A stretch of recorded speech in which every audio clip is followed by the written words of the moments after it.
Ça fait un peu 15 fois que je fais cette vidéo. Sinon tout va bien. On est mercredi, ça doit sortir demain. On est dans le timing. Bonjour tout le monde, alors aujourd'hui je suis de retour pour une nouvelle vidéo drama. Ça fait environ 2 mois que j'ai fait la première. Et du coup, entre temps, j'en ai regardé une petite dizaine. Je me suis dit qu'il était temps de refaire une petite liste. Avant de commencer, petite information qui pourrait peut-être vous intéresser. Dans quelques semaines, on va faire une FAQ avec lui. Quand elle aura fini sa période de révision et de partiel, on s'est dit que si vous aviez des questions à nous poser par rapport à nous, à notre projet, à nos vidéos, à tout ça, vous pouvez directement nous les mettre en commentaire ou venir sur Twitter ou sur Instagram nous les poser, il n'y a pas de souci, on les notera et on vous répondra du coup dans quelques semaines en vidéo. Voilà, on y va, on commence. Comme dit, ces 2 derniers mois, j'ai regardé environ 10 dramas, un truc comme ça, ouais je pense. Et du coup, je vais vous faire une liste de ceux que j'ai vus et un top 3 de ceux que j'ai vraiment préférés. Après, les autres, c'est pas que je les ai pas aimés, c'est juste que voilà, il y en a 3 précisément qui m'ont plus marqué que les autres. C'est parti. Alors, si je baisse la tête, c'est parce que j'ai ma liste de dramas déjà vus sur mon téléphone. Et si je tourne la tête vers ici, là, c'est parce que j'ai Google qui marche à fond et ce sera pour le nom des acteurs. Les dramas que j'ai vus sont The Legend of the Blue Sea, W2 Words, Shopping King Louis, The Liar and His Lover, Goblin, Moon Lovers, Descendants of the Sun, My Secret Romance, My Only Love Song. Je suis aussi en train de regarder ceux que vous m'avez conseillé, autres que ceux que je viens de citer. Je regarde Kill Me Imi, que j'adore, et Warang, que je regarde avec Lou, mais du coup, comme elle peut pas continuer direct là maintenant, on attend un peu pour le finir. On y va pour le top 3. En 3e position, j'ai décidé de mettre W2 Words. Pourquoi ? Parce que c'est un drama, je trouve, qu'il y a vachement d'action dedans. Moi, j'ai plus l'habitude de voir voilà, des petites histoires d'amour, des trucs, je dirais bateau, un scénario un peu basique. W2 Worlds, ça a changé entre autres cette perception que j'avais des dramas, puisque c'est le parallèle entre 2 mondes, et justement ce parallèle-là me semblait vraiment intéressant. C'est du coup une étudiante en médecine qui a un papa dessinateur, qui donc fait un webtoon sur le net et aussi qui est édité en manga. Cette étudiante qui s'appelle Oh Yeon-ju, elle va se retrouver propulsée dans le monde virtuel de son père. Je ne vous explique pas comment ou pourquoi, vous le verrez si vous regardez le drama. Et forcément elle va rencontrer le personnage principal du webtoon qui s'appelle Kang Chol. Bon, ok, il y a une histoire d'amour, c'est vrai, hein, mais un drama sans histoire d'amour ce ne serait pas un drama. Autre que l'amour, il y a vachement d'action, ça va vite en fait. On sent pas l'épisode passer et c'est ça qui est bien. Surtout qu'à la fin des épisodes en général, il y a toujours un truc de ouf qui se passe qui vous donne envie de regarder l'épisode suivant. On a vraiment envie d'enchaîner le drama et de le finir le plus vite possible, ou de pas le finir du tout. C'est ça que moi j'ai bien aimé dans ce drama. Comme acteurs principaux, on a Lee Jong-suk qui joue du coup Kang Chol. Je pense que lui vous le connaissez parce que vous l'avez vu peut-être dans Pinocchio, dans Seven First Kiss ou alors School 2013 je crois. Et comme actrice principale du coup on a Han Hyo-ju. J'ai oublié. Quand je regarde en fait sa filmographie, ça me dit que le dernier drama qu'elle a fait, ça date de 2010. Du coup, je sais pas. Voilà. Donc voilà, je vous conseille celui-là fortement, comme vous me l'avez conseillé fortement. Vous aviez raison parce que j'ai vraiment bien kiffé ce drama. En top 2, celui-là, il est revenu très fréquemment dans les commentaires de la première vidéo et même sur Twitter, vous me l'avez vachement conseillé. C'est Moon Lovers. Alors, Moon Lovers. Parlons-en. J'ai grave accroché avec ce drama, même si j'ai trouvé que 20 épisodes c'était peut-être un peu long, que voilà, il y avait des passages quand même qu'ils auraient pu raccourcir ou quoi, parce que franchement, j'ai trouvé qu'il y avait des épisodes qui tiraient en longueur. Après c'est mon avis, hein, et c'est aussi l'avis de Lou je pense, puisqu'on l'a regardé ensemble. Mais sinon en soi c'est un très bon drama. J'étais pas très drama historique de base, du coup quand vous m'avez conseillé celui-là et que j'ai vu l'affiche en mode Ergorio tout ça, je me suis dit...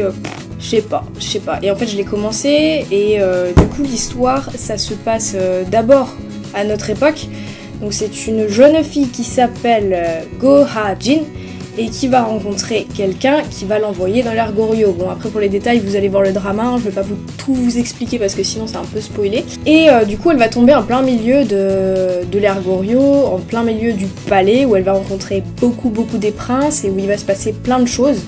Ils font un peu une course au trône en fait, et du coup bon, histoire d'amour, voilà. Il y en a quand même pas mal, vous allez être servis de ce côté-là je pense. Moi j'ai été contente, Et après, la fin du drama m'a un peu frustrée, je vous avoue. Et je pense que Lou, pareil. Donc voilà, à part ça, moi j'ai vraiment kiffé ce drama et c'est pour ça que je le mets en top 2. Hein. Vous avez bien fait de me le conseiller aussi. Maintenant, je suis à fond dans les dramas historiques, j'adore ça. Puis je prévois de regarder My Sassy Girl ou les trucs comme ça, genre Splash, Splash, Splash, Splash, Splash, Splash. J'ai bien accroché à celui-là et c'est grâce à vous. Merci. Pour le cast, bon c'est vrai que quand j'ai vu le cast en fait, quand j'ai vu le premier épisode, je me suis dit Lou, faut pas que tu passes à côté de ça et c'est pour ça que je l'ai embarqué dans le visionnage de ce drama parce que dès le premier épisode en fait on voit le cast et on est là en mode ok, ça marche. Donc pour le cast, on a de jolies personnes, hein. Faut dire qu'il y a beaucoup de garçons du coup pour celles ou ceux qui veulent voilà, se faire plaisir visuellement parlant, je vous conseille vraiment ce drama parce que voilà, il y a plein de jolis garçons et de jolies filles aussi, vous me direz. Hein. Ah, je transpire la moustache, c'est horrible. On a Wang So pour le 4ème prince qui est joué par Lee Jun-ki. Alors cet acteur je le connaissais pas des masses. Bon maintenant c'est fait, hein, on s'est rencontrés, voilà. C'était pas mon favori dans le drama, je vous avoue, hein, même si des fois il a fait quand même battre mon cœur, mais c'était pas non plus l'amour fou. Comme actrice principale, on a IU qui joue Go Ha-jin, donc à notre époque, et Hae-soo, du coup à l'époque de l'ère Goryeo. On a aussi Kang Han-eul qui joue le 8ème prince, donc Wang Wook.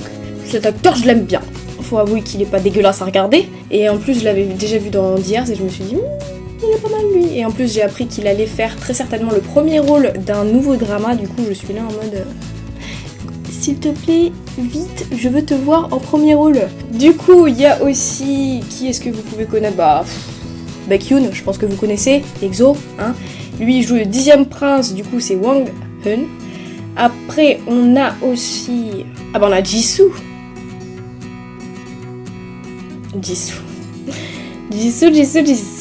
qui joue le 14ème prince, donc Wang Jong. Jisoo je t'aime, Lou aussi je crois. Et on a aussi forcément Nam Joo-hyuk qui joue le 13ème prince, Baek Ha. Bon ce mec on n'en parle même pas, hein, il est beau dans toutes les situations, avec les cheveux longs, avec les cheveux courts, avec du maquillage, sans maquillage. Le mec est beau tout le temps. Donc ça c'est un cast quand même pas mal, hein. Je vous avoue que le cast, je pense que c'est la meilleure chose de ce drama. Et je pense que c'est aussi pour ça que je le mets dans ce top 3, parce qu'il est vraiment ouf. Ok, donc, alors, le premier drama, vous me l'avez conseillé, mais je sais pas combien de fois en fait. Je pense que si on relit tous les commentaires, il y en a à peu près... je pense qu'il y en a à peu près les 70% qui contiennent ce drama et je vous en remercie parce que voilà, c'est pour ça qu'il est premier sur ma liste aujourd'hui. Comme il y avait tout le monde qui m'en parlait, je me suis dit bon attends, c'est pas possible, faut que je regarde ce drama puisqu'il y a tout le monde qui est en mode ouah, c'est le drama de ma vie. Du coup voilà, j'ai mis du temps à le regarder, c'est vrai, mais je l'ai regardé il y a de ça quoi, un mois peut-être. Et du coup je suis in love de ce drama, vraiment. Alors je sais pas si vous dites gobelin ou gobeline ou en coréen vous dites dokkebi, je sais pas. Mais voilà, ce drama c'est mon favori. L'histoire en gros ça se passe d'abord avec un général de l'ère Goryeo qui se fait trahir par le roi et du coup qui est en fait tapé par une malédiction qui le rend immortel. Et donc avec l'immortalité il a plein de petits trucs, plein de petits plus comme ça, de petites options qui vont avec l'immortalité, hein, comme voler, il y a faire voler des trucs, enfin ça va, il s'en sort pas trop mal. Après, pour mourir en fait, pour mettre fin à sa vie, il doit trouver sa femme, donc la femme du gobelin. Il sait pas du tout où elle est, il sait pas du tout quand elle naîtra, du coup il erre un peu sur terre à cette recherche sans savoir vraiment quand est-ce qu'il va la rencontrer. Forcément, il va la rencontrer pendant qu'on regarde, et du coup ouais, il se passe plein de trucs autour de ça. Après il n'y a pas que cette histoire centrale, hein. Le cast est aussi très bon. Enfin, en général les casts sont très bons dans les dramas que je cite. Et puis ce que j'ai vraiment kiffé dans ce cast, c'était l'espèce de bromance qu'il y avait entre les deux acteurs principaux masculins. Du coup dans les épisodes en fait ils se cherchent un peu et après ils sont grave potes et nanana, il y a un peu une espèce de taquinerie entre deux et ça j'ai vraiment kiffé. En plus les deux ont un charisme de malade, je trouve qu'ils sont ouf en fait, ils dégagent un truc de malade.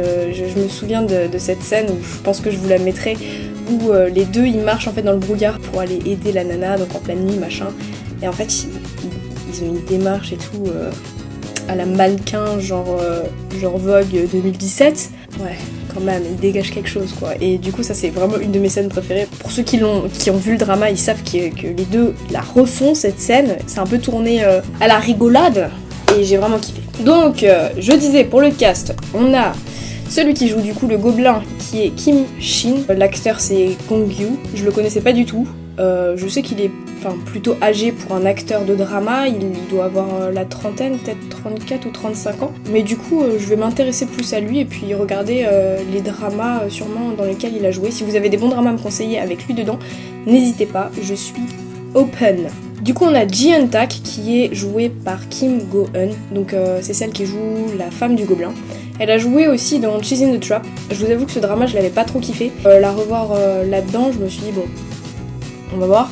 Et puis au final, je l'ai grave kiffé. C'est juste que le dernier drama que j'avais vu avec elle, il m'avait pas plu tant que ça. On a aussi du coup la faucheuse qui est le deuxième acteur mâle, qui est joué par Lee Dong-wook. Donc ce mec non plus je ne le connaissais pas, je pense qu'il a aussi une petite trentaine, mais je le kiffe.